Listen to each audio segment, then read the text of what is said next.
Si ignoras lo que ocurrió antes de que nacieras, siempre serás un niño. Cicerón. Una hora con la historia. Un nuevo enfoque del pasado deshaciendo mitos. Con Pío Moa y Rafael Núñez Huesca. Aquí, en Radio Inter. Buenas noches, esto es Una hora con la historia. O como suelen comentarme conmigo, amigos, compañeros e incluso gente por la calle, el programa de Pío Moa. Pues sí, efectivamente, este es Una hora con la historia. Les habla Rafael Núñez Huesca. Hoy es sábado 27 de enero de 2018. Son las 21:30 horas y hasta las 10:30 de la noche vamos a pasar una hora con ustedes hablándoles de historia, pero también de actualidad. Todo, como digo, de la mano del historiador Pío Moa, que tenemos, don Pío, para esta noche una sesión interesante, con punch y hazaña, nada menos. Sí, durante la Guerra Civil. Durante la Guerra Civil. Continuando lo anterior. Bueno, antes yo quería hacer un pequeño llamamiento, empezar por ahí. Este programa no quiere solo ilustrar a algunas personas sobre ciertas realidades de nuestra historia, sino que trata de crear un movimiento contra la falsificación del pasado, cuyas consecuencias políticas actuales son la destrucción de nuestra libertad más elemental de pensamiento y expresión, como evidencia la Ley de Memoria Histórica, y la otra vuelta de tuerca que quieren darle los totalitarios. Esto lo hacen desde el poder, un poder conseguido en gran medida con engaños y falsas promesas, al que llaman democracia, y en nombre de esa falsa democracia están destruyendo las libertades y a la propia España. Desde el poder y desde la subvención a la gente más fanatizada o más envilecida, porque esto es un negocio actualmente, la falsificación de la historia. Pues bien, un movimiento implica la participación de quienes ven el peligro de lo que está ocurriendo en España. Hemos señalado 3 formas de hacerlo a partir de este programa: difundirlo entre los círculos de conocidos y en las redes sociales, formar grupos de discusión o tertulias que se planteen acciones concretas en un momento dado, apoyo económico al programa. Se trata de crear opinión pública de una manera masiva, puesto que la opinión pública hoy día que predomina es la que crean los falsificadores. En fin, digo que si solo 1000 de nuestros oyentes se movilizasen en este sentido, crearían un verdadero movimiento que empezaría a cambiar las cosas. Si todo el mundo se limita a escucharlo sin ninguna consecuencia más, esto será algo puramente testimonial que no logrará salir del gueto en que tratan de mantenernos. Así que, señores, ya no es tiempo de quejas, sino de acción. Plantéenselo seriamente. Todo depende de ustedes, y ustedes tienen más fuerza de la que suponen. En cuanto a la contribución económica necesaria para el programa y para otras ideas que por el momento no podemos abordar por esta causa, algunos preguntan cómo hacerlo. Hay una cuenta en el BBVA en la que pueden ordenar una cantidad mensual desde 5 euros a la cantidad que les parezca bien. Si tienen un bolígrafo a mano, les daré el número. Es Taller de Ideas, ES 09 0182 1364 330201 1543346. No lo habrán podido apuntar, pero lo repetiremos ahora después del editorial. ¿De qué versa el editorial, don Pío? El editorial versa precisamente sobre la falsificación, concretamente sobre Ángel Viñas. Este señor pues le da mucha cancha en los medios, por supuesto. Y bien, decía yo en otra ocasión que la cuestión de la República y la Guerra Civil está hoy perfectamente aclarada en lo esencial, aunque siempre queden 1000 detalles o aspectos secundarios. Solo falta que esa aclaración trascienda debidamente a la universidad y sobre todo a la sociedad, puesto que la falsificación de la historia se ha convertido desde hace bastantes años, como dije antes, en un negocio muy bien subvencionado, también en tiempos del PP. Pero espero que todo se andará. Una manifestación de la derrota intelectual de la izquierda es la falta de resuello de sus historiadores, que hasta hace poco estaban tan sobrados y tan despectivos, ¿no? Por ejemplo, mi admirado Reich Tapia, que escribió un libro titulado El Antimoa, pues lleva tiempo extrañamente callado. La casi totalidad de estos historiadores renunciaron desde el primer momento a sostener un debate, sustituyéndolo con poses despectivas, con censura y argumentos de ese estilo. Pero queda el pintoresco e incombustible Ángel Viñas, que vuelve una y otra vez a la carga, movido por un fervor ideológico inasequible a los hechos y sustentado en 5 tesis fantásticas. Este señor acaba de insistir en que Franco mató al general Balmes, cosa que Moisés Domínguez ha demostrado contundentemente que no es así, pero a él le da igual. Bien, pues las tesis fantásticas de Ángel Viñas son, primero, que el Frente Popular era la continuación de la República del 14 de abril, segundo, que el Frente Popular era democrático, tercero, que la lucha de Franco contra el comunismo, lo que llama la cruzada, que es una falsedad, cuarto, que el PC durante la guerra estuvo subordinado a Negrín, y quinto, que la democracia actual enlaza con el Frente Popular. Son ideas que han difundido y siguen difundiendo a trochimoche por todos los medios y que realmente están envenenando a buena parte de la población. Bueno, como hoy únicamente los muy indocumentados o fanáticos, pero que por desgracia son muchos, solo esos ignoran que el Frente Popular no solo no continuó la República, sino que la destruyó su legalidad sistemáticamente, y que ni uno solo de los partidos que lo componían era democrático. Además, está bien claro que salieron de unas elecciones fraudulentas. Así que trataré aquí únicamente de manera breve las 3 últimas fantasías de Viñas. De siempre la propaganda izquierdista, especialmente la comunista, que ha sido la más efectiva, no hay sino que pensar en la escuela estalinista de Tuñón de Lara, pues esta ha sacado mucho partido de la insistencia del franquismo en el carácter anticomunista de su lucha. Dice, ¿cómo podría, uno de los argumentos que hacen, que ponen, ¿no? ¿Cómo podría ser ello posible si en julio de 1936 los comunistas eran un partido pequeño, un partido secundario dentro del Frente Popular? Muy bien, es así, pero entonces había otros partidos comunistas. El PSOE y la CNT-FAI, esta comunista libertaria, y quienes habían llevado a la República a su peor crisis habían sido precisamente los socialistas, dejando a Besteiro al margen.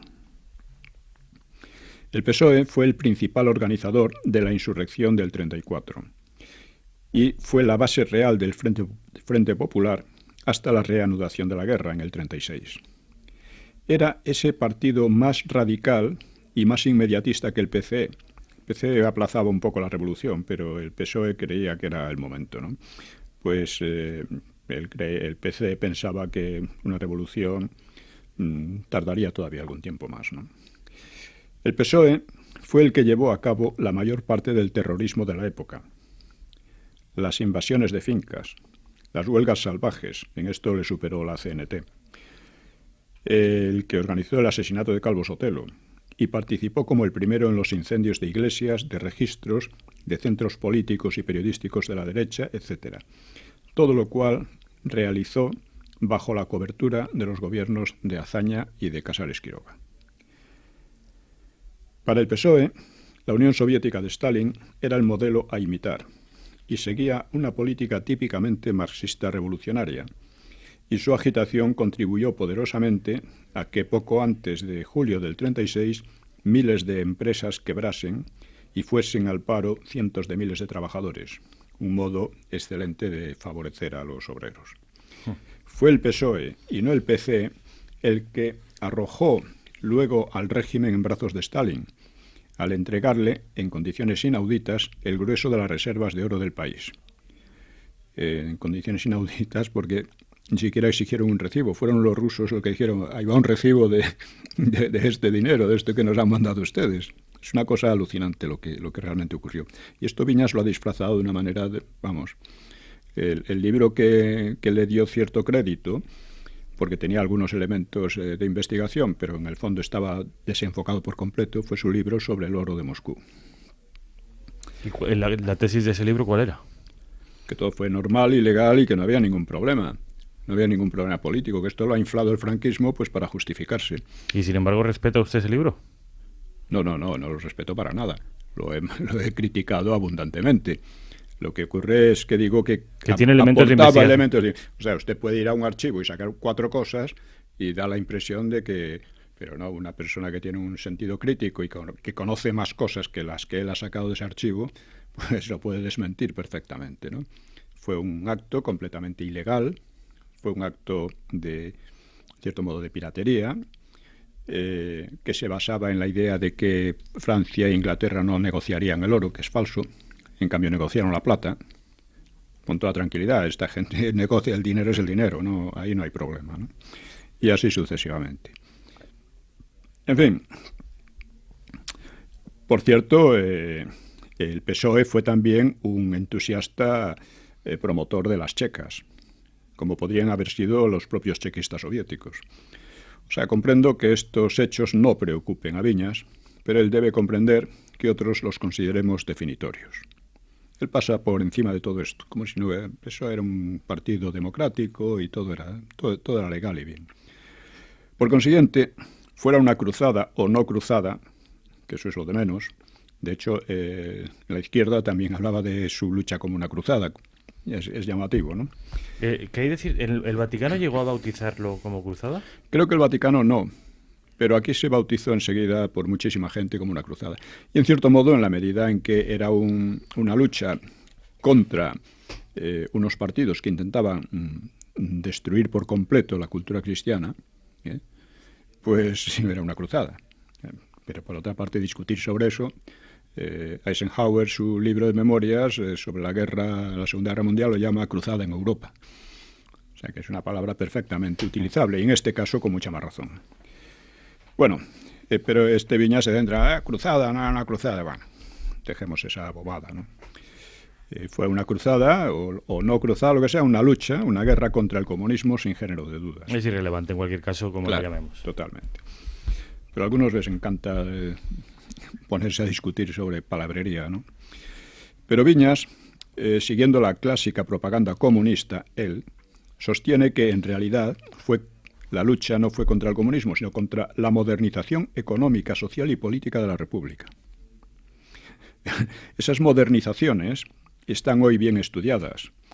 Cuando no se trató de simples disparates que echaron a perder por el absurdo radicalismo y la demagogia que las adornaron. El pueblo tuvo sobrada experiencia de esas modernizaciones en los 2 primeros años de la República y parece que quedó bastante harto de tanta modernización porque votó masivamente a la derecha en 1933. Algo que no perdonaron los izquierdistas porque cuando volvieron al poder en el 36, tras unas elecciones fraudulentas, no democráticas, solo supieron aumentar masivamente el desempleo, el hambre, los asesinatos y los incendios. Vale la pena repetirlo, porque apenas ganaron, ganaron. O sea, se apoderaron del poder en aquellas elecciones, pues destruyeron por completo la legalidad, ¿no? Y fue una orgía de asesinatos, incendios, etcétera. Pero a muchos estas cosas siempre les han parecido síntoma de progreso revolucionario. Porque aquí hay un problema, o sea, usted denuncia estas cosas y muchas veces le parece, bueno, tienen que convencerse porque son reales, pero no se convencen porque a ellos les parecen bien. El problema es que les parecen bien en el fondo. O sea, ellos jamás se han disculpado y hecho nada por la persecución religiosa, que fue una cosa bestial, ¿no? Porque en el fondo les parece bien. Entonces, si no partimos de ahí, no entenderemos nada. En cuanto a la idea de que el PCE, el Partido Comunista, iba a remolque de Negrín, en palabras de Viñas, y de que era Negrín quien cortaba el bacalao, pues Viñas dice haber encontrado un informe secreto del Partido Comunista a Stalin que refrenda ese punto de vista. Asegura que se trata de un documento de hechos descriptivos, un documento no marxista, que podría haberlo escrito un militar franquista. O sea que de repente atribuye objetividad a los militares franquistas. La verdad es que no sabe uno si admirar más la ingenuidad de Viñas o su incapacidad para un análisis mínimamente serio. El Partido Comunista hubo de rendir cuentas a Stalin, que no en vano era su verdadero jefe, y tuvo que hacerlo de modo que la culpa por la derrota recayera sobre otros, pues con Stalin no se bromeaba. Así debía presentarse a Negrín como actuando demasiado por su cuenta para hacerle compartir la responsabilidad de la catástrofe con el resto de la izquierda y quedar libre de ella el propio Partido Comunista. De un historiador que no sabe situar los documentos en su contexto no pueden esperarse grandes conclusiones. Un documento hay que ver lo que significaba, quiénes lo hacían y por qué. Porque si no, no entiendes nada. Hay documentos que son pura falsedad, ¿no? Viñas parece tener la esperanza de encontrar algún documento que borre los hechos conocidos y demuestre que Franco no ganó la guerra. Preston y muchos otros ya han demostrado que Franco no podía haberla ganado, de tan inepto como era. Yo no creo que Negrín fuera un simple juguete de los comunistas, pero si Negrín era el jefe socialista que más se identificó con los comunistas y con Stalin, eso fue después de que Largo Caballero se volviera antisoviético tras una dura experiencia, pues esto fue así. Negrín fue el principal autor de la entrega del oro a Moscú, y la entrega del oro significaba la pérdida de su control, y sabía muy bien que desde ese momento no podía hacer nada sin ayuda y el beneplácito de los soviéticos. Por eso permaneció en el poder, en lugar de ser desplazado como fue desplazado Largo Caballero o Prieto, ¿no? Los dos fueron desplazados en cuanto empezaron a oponerse a los soviéticos. Negrín no, sabía que la jugada no tenía vuelta atrás, ¿no? Y porque el oro de Moscú fue firmado por Largo Caballero, Prieto y Negrín, pero quien realmente tuvo la iniciativa y sabía cuáles eran las consecuencias era Negrín. Estos otros, en cierto modo, eran, no vamos a decir unos ingenuos, pero en fin, no sabían lo que hacían. Negrín fue de la mano con los comunistas porque sabía que no tenía otra opción, como digo, y él mismo había quemado las naves con la entrega del oro. ¿O es que Viñas cree que esa entrega no tuvo consecuencias políticas y militares? Es obvio, ¿no? Para Viñas no. Para Viñas, pongo a Viñas como un ejemplo, ¿no? Porque no es un caso aislado, ni muchísimo menos. Todos los otros, desde Moraviellos, Juliá, etcétera, tratan la cuestión de la misma forma. Olvidan todo lo principal y se centran en pequeñeces, ¿no? Y había otra razón.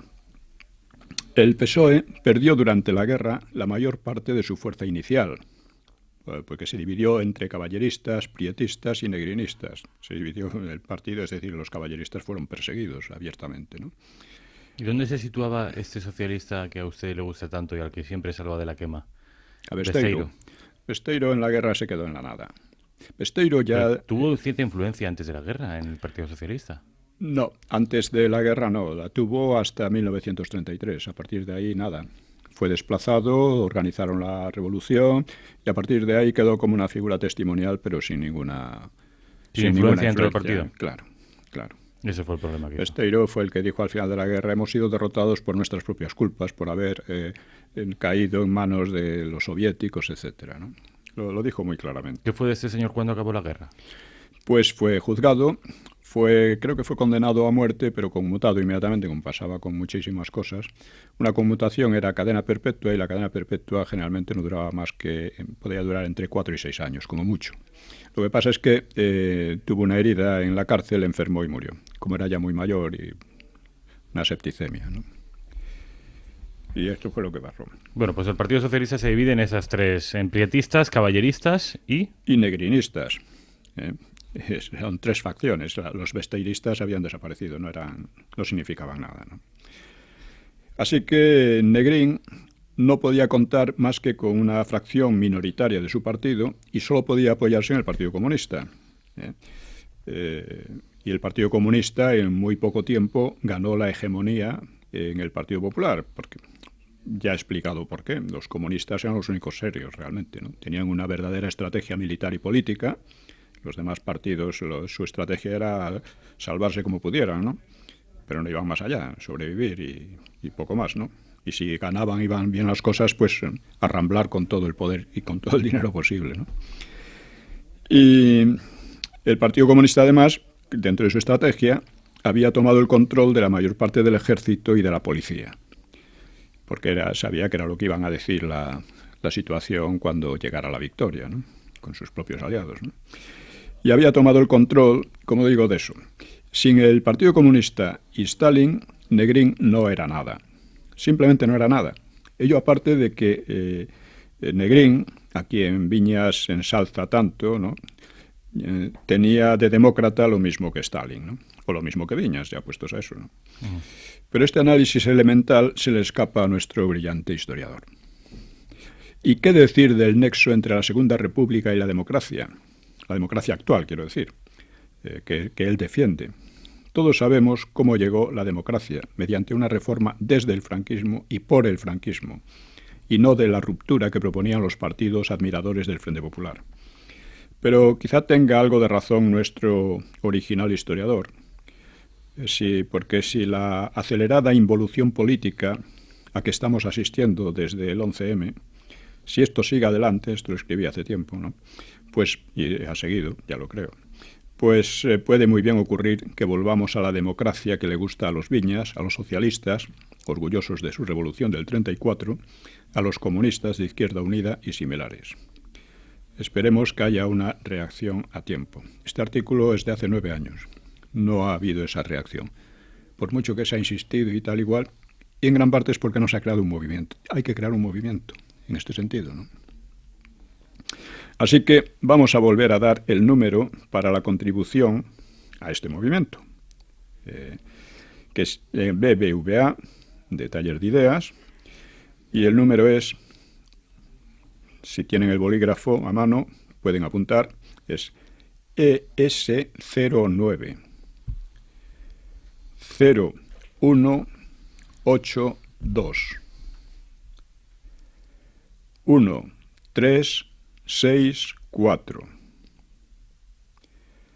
3302 01 54 3346. Lo voy a repetir.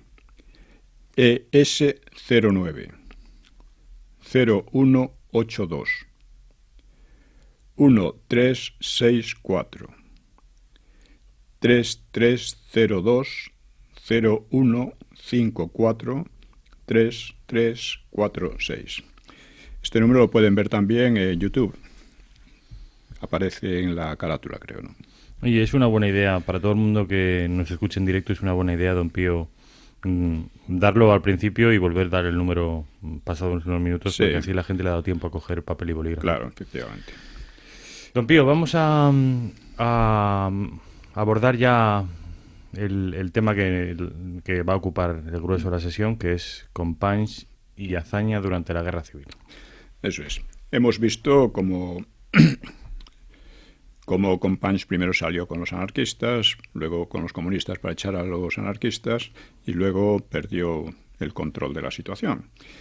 Pero la sesión de la semana pasada terminamos con la manera como estaban recibiendo en Cataluña al lehendakari Aguirre, que venía derrotado, y después de haber traicionado a sus aliados en Santander. Es decir, la traición de Aguirre, del PNV, pues facilitó a Franco precisamente su primera victoria de masas, con decenas de miles de prisioneros y la captura de una enorme masa de armamento, ¿no? Un botín de guerra fantástico en Santander. Y eso fue debido en gran medida, fundamentalmente, a la traición del PNV, que negoció con los fascistas italianos pues la traición, creyendo que Franco les dejaría marcharse tan tranquilos, ¿no? En Santoña, ¿no? En Santoña. Bueno, pues Aguirre, después de todo eso, llega a Barcelona y se permite hablar en nombre de todos los vascos y de asegurar una lealtad a no se sabe qué. Aguirre afirmó: los vascos, en aras de la libertad, no hacen sino cumplir con su deber, arrojando hasta la última gota de sangre. Un descaro tan absoluto, pero el de Companys no dice. Hablaba en español y Companys le respondió en catalán. Dice: esto es Cataluña, la de siempre, la eterna, y esta es la auténtica representación de nuestro pueblo. Era él mismo. Y esta Cataluña sencilla, trabajadora, amante de la paz, tolerante, es hermana espiritual de Euskadi, en el pasado y en el futuro, en que se ha de recobrar nuestra independencia contra la facción extranjera. Euskadi es el honor y es el sacrificio. O sea, realmente, así hablaba, realmente es difícil no quedarse apabullado, ¿no?, ante una falsificación tan radical de los hechos, ¿no?, pero que define muy bien lo que son los separatismos, ¿no? La Humanitat, que era el órgano de prensa de Companys, ponderaba: Cataluña, país de democracia, ha comprendido que el presidente Aguirre, por sus cualidades de inteligencia, de espíritu, de tenacidad y de fidelidad a los compromisos contraídos, es el exponente más alto de este pueblo, que ha sufrido la más incalificable de las invasiones, precisamente por no doblegarse, por no traicionar la palabra dada, por fidelidad a la República y a la democracia. Tremendo. Es tremendo. El nivel de cinismo que puede... Sí. No, es apabullante, ¿no? Bueno, esto lo decía mientras tanto la Esquerra como el PNV estaban tratando a la desesperada de traicionar a sus aliados del Frente Popular mediante una paz separada bajo el protectorado de París y Londres, ¿no? Claro, estas expansiones de los dos personajes pues no gustaron a Negrín. A Negrín, de hecho, le enfadaron mucho y le comentó a Azaña: Aguirre no puede resistir que se hable de España. En Barcelona afectan no pronunciar siquiera su nombre. Yo no he sido nunca de lo que llaman españolista ni patriotero, pero si estas gentes van a descuartizar España, prefiero a Franco. Con Franco ya nos entenderíamos nosotros o nuestros hijos o quien fuere. Pero estos hombres son inaguantables, acabarían por dar la razón a Franco, y mientras tanto, venga a pedir dinero. Es que no cambia, o sea, Podría aplicarse perfectamente 80 años después. Sí. No, es tremendo, ¿no? Esto es Negrín a Azaña, ¿no? Negrín a Azaña. Que refleja a Azaña en sus diarios. Sí, claro. Y es que los diarios de Azaña son importantísimos, ¿no? Bueno, es muy importante entender que quien parecía defender a España de esta manera, pues había entregado a Stalin las reservas de oro y, por tanto, el control de los armamentos y, por tanto, el destino de su propio bando y de toda España si hubieran llegado a ganar. La propia soberanía nacional. Exactamente, ¿no? Que ahora están todos empeñados también en hacer lo mismo con la Unión Europea. Bueno, pues los conflictos entre los separatistas y el gobierno se siguen maravillosamente en los diarios de Azaña. Los diarios de Azaña, bueno, ya hablaremos más. Tiene usted un libro, Los personajes de la Segunda República vistos por ellos mismos. Sí, que interesantísimo, lo recomiendo aquí porque es uno, junto con los mitos de la Guerra Civil, yo creo, don Pío, que es el libro más interesante que usted ha publicado. Bueno, en fin, yo creo que he publicado otros igual. Bueno, hay muchos, obviamente. Pero bueno, sí.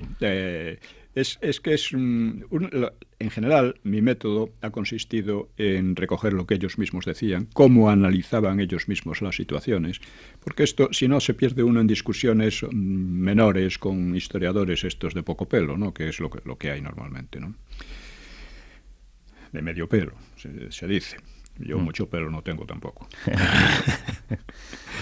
Los diarios de Azaña, que dice usted que son importantísimos. Son importantes. Siempre los he recomendado a todos los de izquierda. Lean los diarios de Azaña, porque Azaña era un santo en aquella época, durante muchos años. Todo el mundo hablaba muy bien de Azaña. Era paz, piedad, perdón. Pero no habían leído nada de él. Estaban ahí los libros, pero o no los leían, o no los entendían, o no los utilizaban. Entonces, incluso sedujo y sigue seduciendo a parte de la derecha, Manuel Azaña. Sí, hombre, faltaría más. Lo recomendaba a Jiménez Los Santos, pero Jiménez Los Santos, cuando leyó Los orígenes de la Guerra Civil, dijo: el libro que escribí sobre Azaña lo he tirado a la basura. Lo dijo él mismo. Menos mal. Bueno, los conflictos, como digo, se siguen muy bien ahí. Dice Azaña: a los hombres de la Generalidad les ha sabido muy mal perder el orden público. Recordemos que después de la miniguerra civil que hubo en Barcelona de comunistas separatistas contra los anarquistas, no tuvo más remedio que intervenir el gobierno, les quitó la Consejería de Orden Público y la Consejería de Defensa. Y esto lo dice Azaña. Les ha sabido muy mal perder el orden público. Menos les ha gustado, si cabe, la desaparición de la Consejería de Defensa. Hay que recordar que el orden público lo habían encomendado a un verdadero mafioso, a quien luego habían asesinado ellos mismos en un ajuste de cuentas, y que la defensa, esto ya hemos hablado también, el caso de Revertés, de Casanovas y tal, ¿no?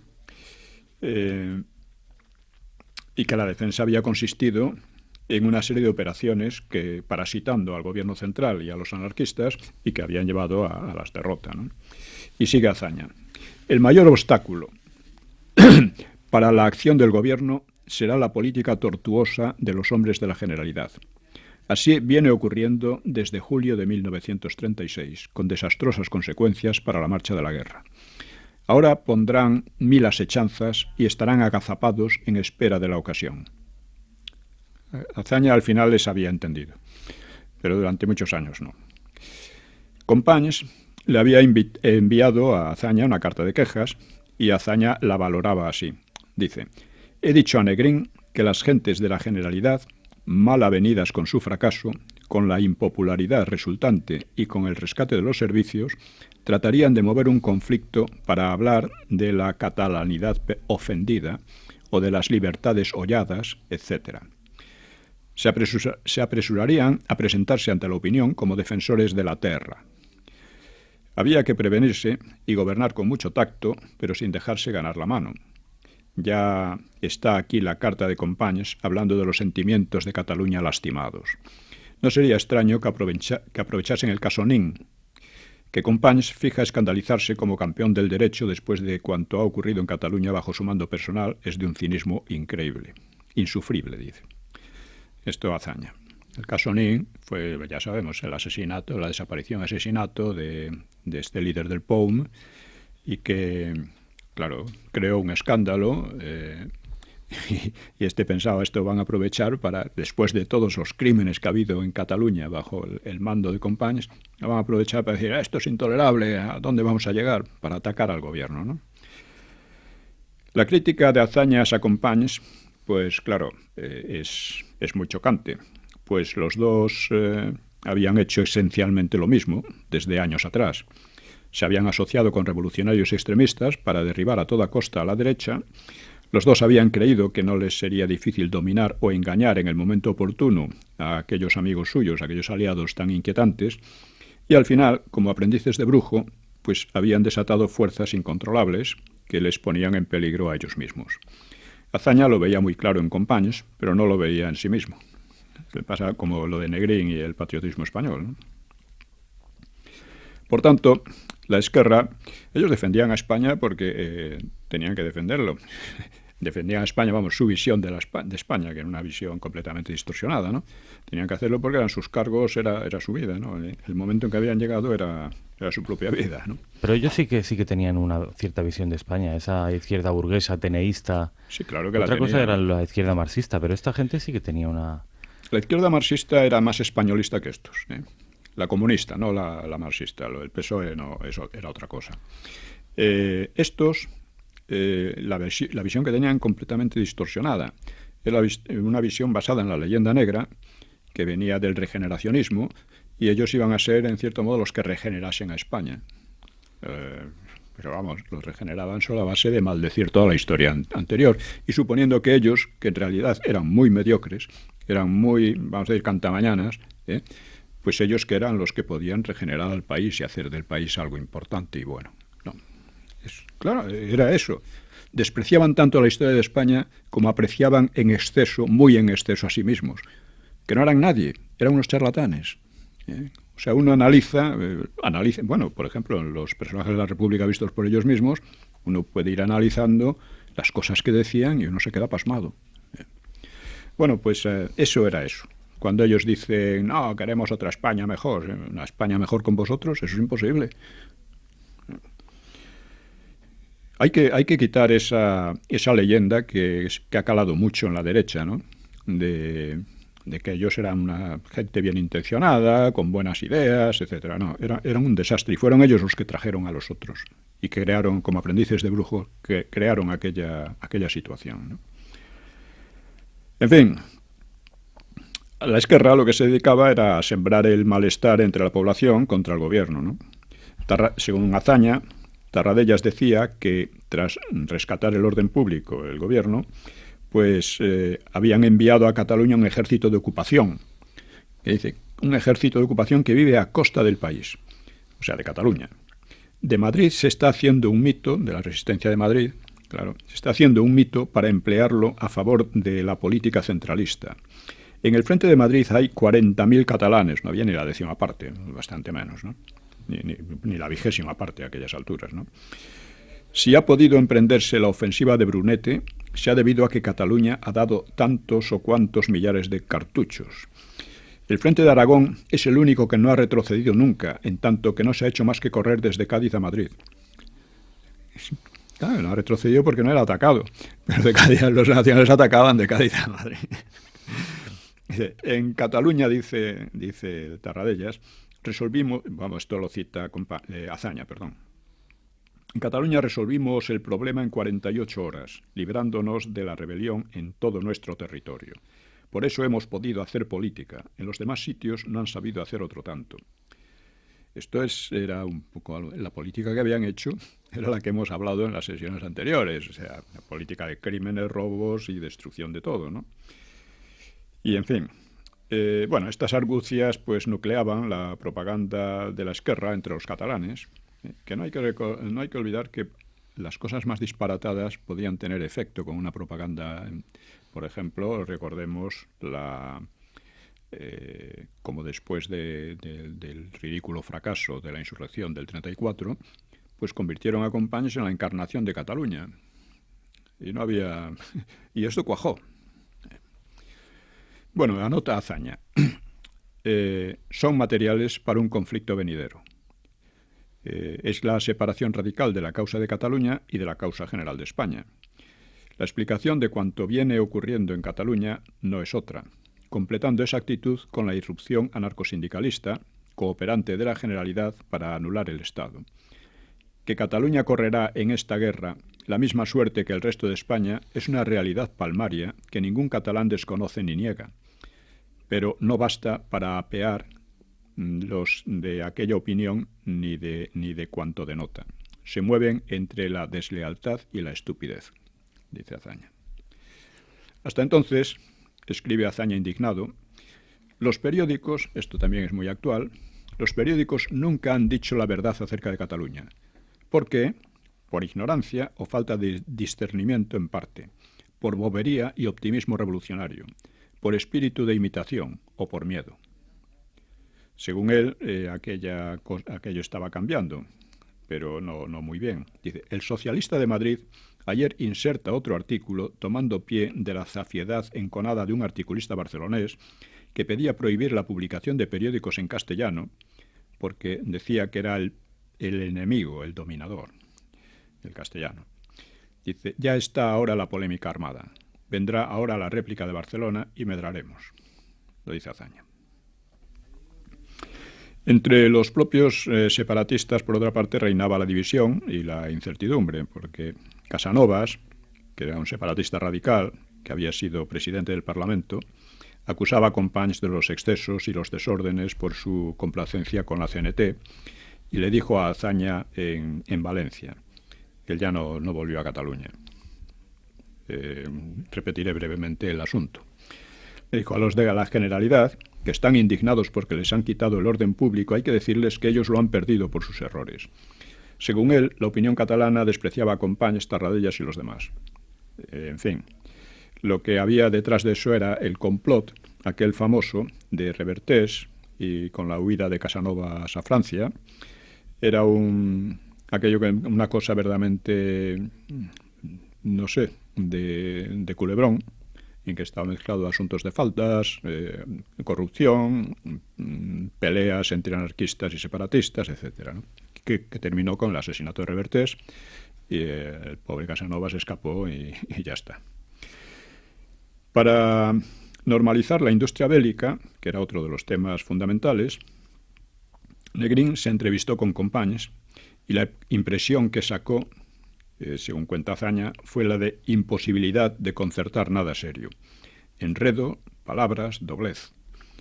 Negrín ha descubierto que Companys es un hombre sin pensamiento, sin elevación alguna. Siempre cita Azaña.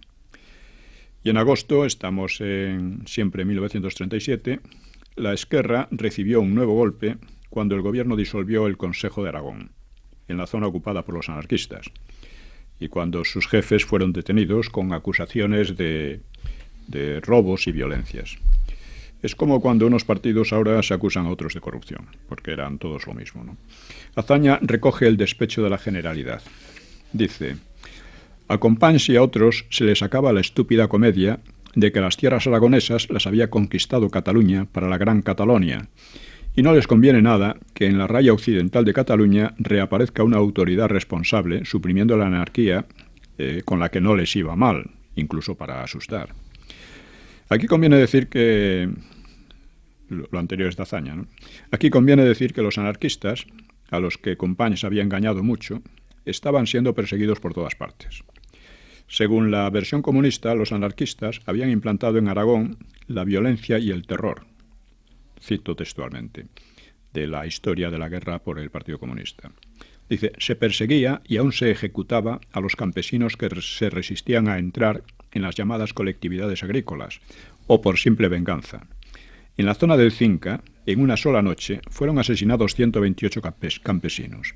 En Esplús, en un día aparecieron muertos 23 militantes de la UGT, o sea, el sindicato socialista. Entre socialistas y anarquistas ya se mataban antes de la guerra, se mataban bastante. Y siguen explicando la historia comunista. Dice: cuando los anarquistas fueron al campo llevando la antorcha de la revolución, lo primero que hicieron fue arrebatar al campesino todo medio de defensa, y una vez conseguido, le robaron hasta la camisa. Y muchos fueron dejados al borde de la inanición. En fin, eran... Estos son los que querían hacer la revolución y ayudar al campesinado, ¿no? Sí, los anarquistas. Por supuesto, los comunistas no eran mejores, pero cada uno veía los defectos de sus amigos, ¿no? Por su parte, los anarquistas, que habían sido expulsados del gobierno, decían: nunca llegó el crimen a extremos de tanto refinamiento como a partir del 15 de mayo de 1937, es decir, a partir de cuando el gobierno se jactó de ser dueño de los resortes del poder. A partir de entonces se cometieron los crímenes más horrendos de toda nuestra historia política.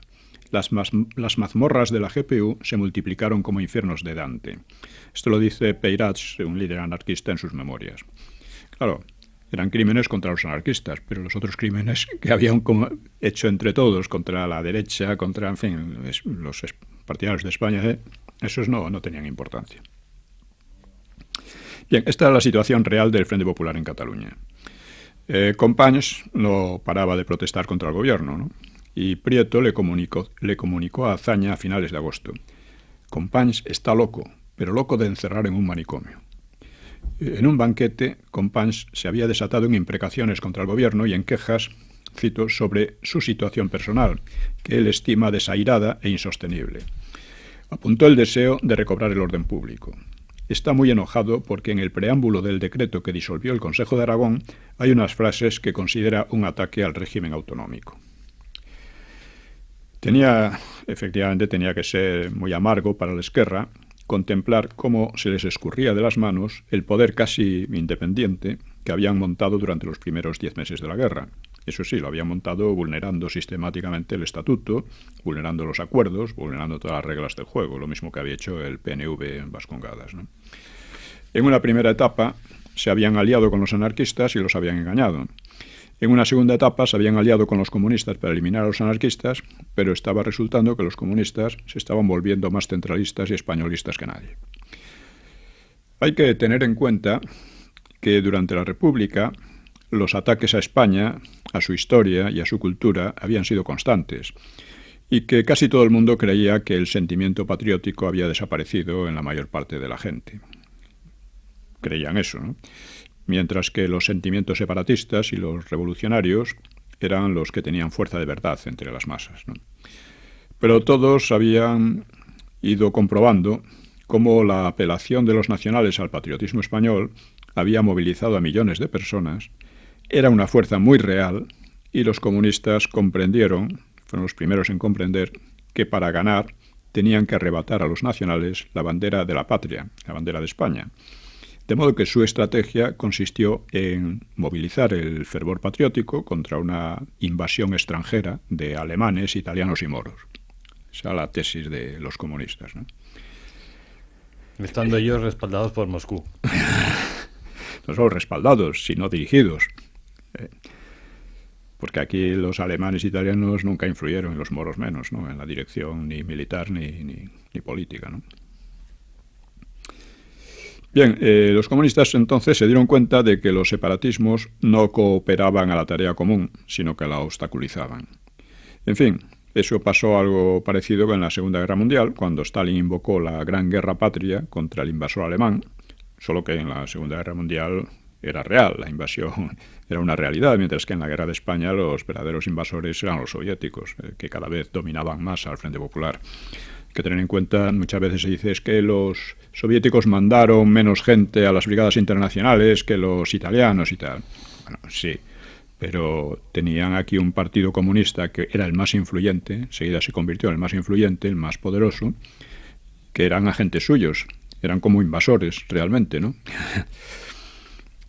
Bien, el 2 de septiembre, Azaña menciona en sus diarios el testimonio de Manuel Muñoz, que había sido director general de Seguridad. Dice este Muñoz: Companys se le ha quejado amargamente del gobierno. Dice que le ha dejado sin jurisdicción ni mando sobre nada. Cataluña tiene por él un amor maternal.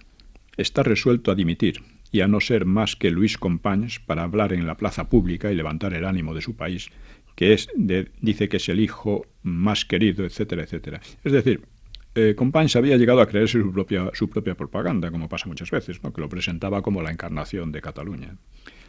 Azaña cuenta también una conversación con el arqueólogo Bosch Gimpera, separatista, un arqueólogo bastante conocido, y dice: Bosch pierde de vista que si ahora hay un ejército de ocupación, como le gusta decir, es el ejército del gobierno legítimo, que por fin ha podido sacar a Cataluña de las garras del bandidaje de todo aquel país, que ha estado meses y meses bajo el ejército de ocupación de las patrullas, controles, tribunales clandestinos, etcétera, etcétera. Bosch admitía los excesos de Companys, pero decía que volvía a ser popular. Martínez Barrio, otro líder, comentaba una conversación con Companys que insistía en que Cataluña estaba sometida a un ejército de ocupación, esa era la consigna, por así decir, ¿no? Nos quedan aproximadamente 15 minutos. Bien. Y bueno, y hacía un paralelismo con los tiempos de Felipe IV.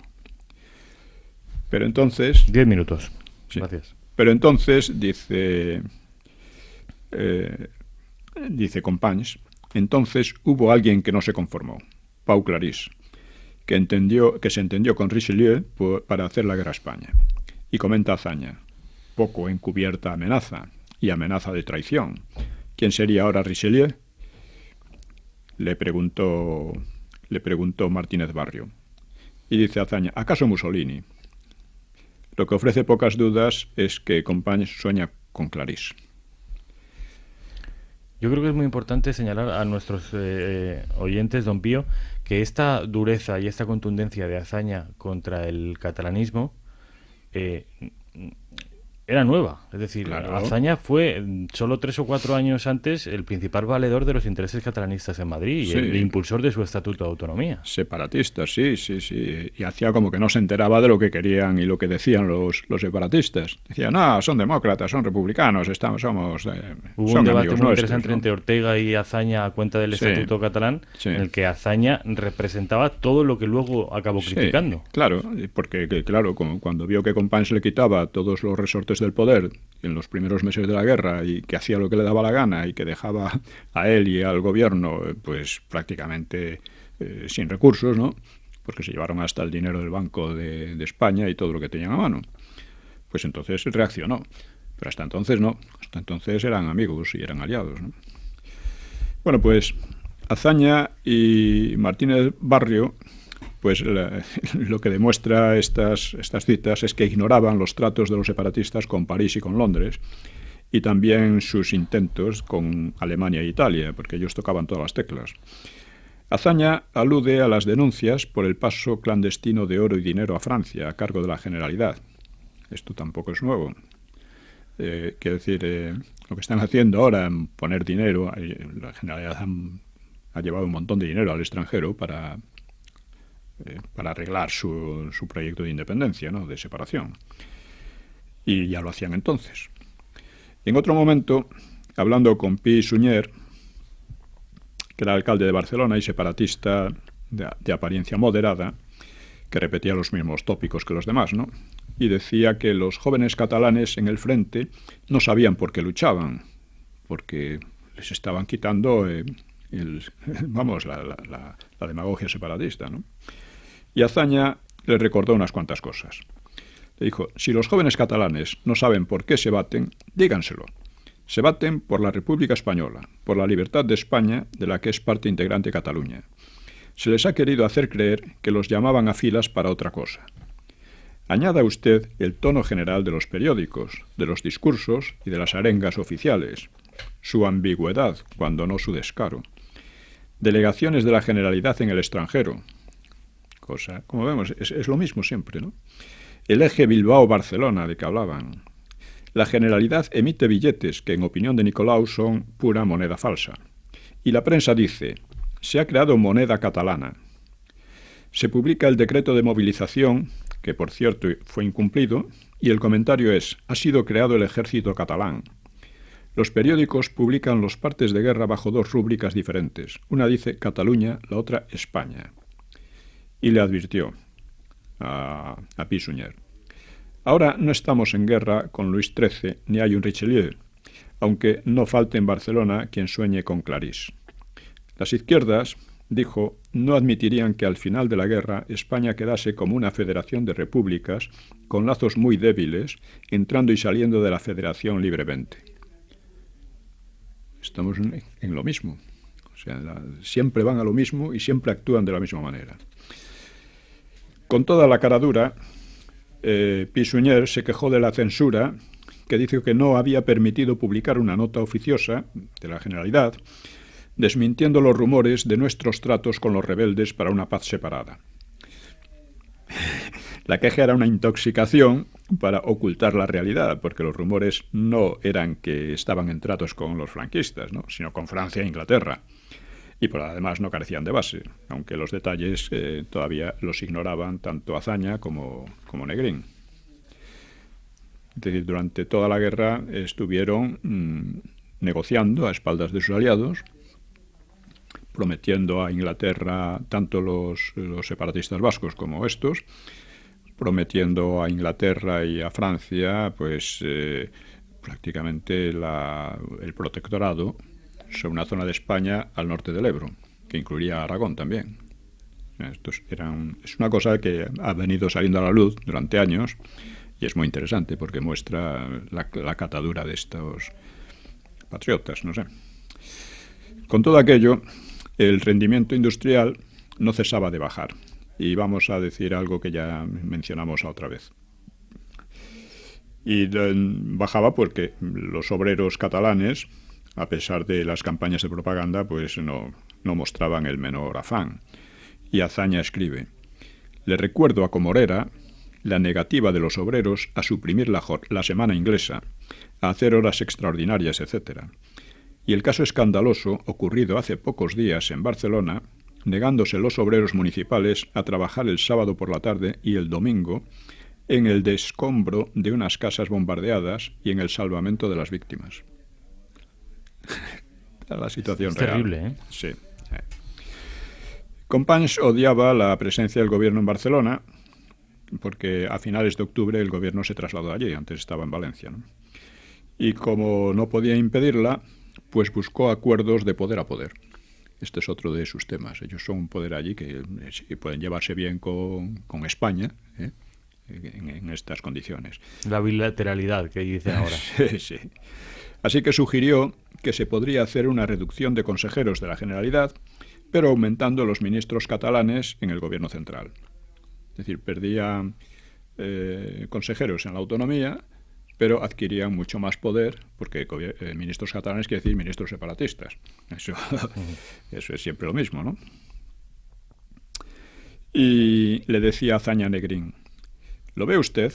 Ya salen las combinaciones. Dice, son como la hiedra. Se le subirán a usted por las piernas hasta envolverlo. Dice, como yo me figuraba, Companys y sus amigos han pretendido aprovechar la ocasión para sacar ventajas políticas y han insinuado alguna combinación encaminada a predominar en el gobierno, a absorberlo. Es que hay que tener en cuenta que el separatismo catalán difería un poco del vasco. El vasco quería la secesión sin más, pero en el separatismo catalán siempre había la tentación de dirigir al resto de España, de ser ellos los que dirigieran, porque partían de otra visión mítica de la historia, según la cual antes había sido Castilla y ahora le correspondía a ellos por ser la región más desarrollada. Esto es una falsedad, ¿no? Que claro, en cierto modo se apoya con ideas de hazaña como que Castilla hizo a España y la deshizo. Ni Castilla hizo a España ni la deshizo. Castilla durante unos siglos fue la primera, en fin, fue la zona más definitiva de España, la más culta, la más potente económicamente y la que dirigió hasta el final la reconquista de mayor peso demográfico. Y eso fue todo, pero no fue ni hizo a España. España estaba ya hecha en gran medida. El origen de la reconquista está en Asturias, no en Castilla. Castilla muchas veces obstaculizó la lucha por la reconquista, etcétera, ¿no? O sea que es una de esas tonterías. Pero ellos han creído esto. España la han dirigido los castellanos y ahora nos toca a nosotros. Es una estupidez. Hacía muchos años, además, que Castilla como tal no pintaba casi nada en España, ¿no? Nos quedan 2 minutos, don Pío. Sí. Bueno, dice,